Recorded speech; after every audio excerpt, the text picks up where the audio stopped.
மச்சான் Ganesha Ganapathi Vinayaka happy birthday மச்சான். இந்த மச்சானால கோச்சிக்காதண்ணா அடுத்த வருஷம் கண்டிப்பாக உனக்கு கேக் வெட்டுற மச்சான். ரோட்டில் நடந்து போகிறாங்க கொழுக்கட்டை அவுளு பொறி கல்ல அது இதுன்னு வாங்கிட்டு போகிறாங்க நிறையா. எங்கே போகிறீங்கன்னு கேட்குறேன். இன்னைக்கு விநாயகர் பிறந்த நாள் உனக்கு தெரியாதுண்ணா. ஐயோ மச்சானுக்கு விஷ் பண்ணிருக்கலாம் தெரிஞ்சு இந்த வாட்ஸ்அப்பில் ஸ்டேட்டஸ் போட்டுருக்கலாம்.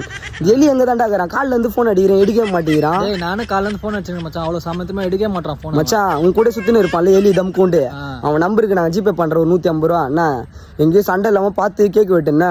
ஊரெல்லாம் உன் பிறந்த நாள் தான் கொண்டாடுனுக்குதான். மச்சான் நாள் தான் வர முடியல. உன் பிறந்த நாள் தான் வர முடியல. உன்னை தூக்கின்னு போய் கரைப்பாங்கல்ல கடல்ல அன்னைக்கு நான் கண்டிப்பாக முதல்ல நானாக தான் இருப்பேன். புரிதா? கண்டிப்பாக மாலை போட்டு வந்ததுனால மச்சான் உன் பிறந்த நாள் மறந்துடு மச்சான். அடுத்த வருஷம் கண்டிப்பாக உன் பிறந்த நாள் வேறு லெவலில் பிளாஸ்டர் ட்ரம்ஸ் டம் டிங் டிங் டிங் டிங் எல்லாத்தையும் போட்டு உன் பிறந்த நாள் மச்சாவை முடிச்சிடனா. விஷ் ஹாப்பி பர்த்டே மச்சான். நீ வந்து 100 வருஷம் வேறு லெவலில் வாழணும். உங்கள் அப்பா சிவன் உங்கள் அம்மா பார்வதி அப்புறம் உன் தம்பிக்கிறாங்கல்ல என்னது முருகன் எல்லாரும் கூட நீ சந்தோஷமாக இருக்கணும் மச்சான். Wish happy birthday. இந்த மச்சானோட விஷஸ் உங்களுக்கு எப்படியே இருக்கும். லவ் யூ ஸோ மச் மச்சான் விநாயகா. மறக்காம எனக்கு சப்போர்ட் ஸ்டோரி போடணுன்னா என்னை மென்ஷன் பண்ணு. பை டே மச்சான். Love you day. ஷேர் பண்ணு.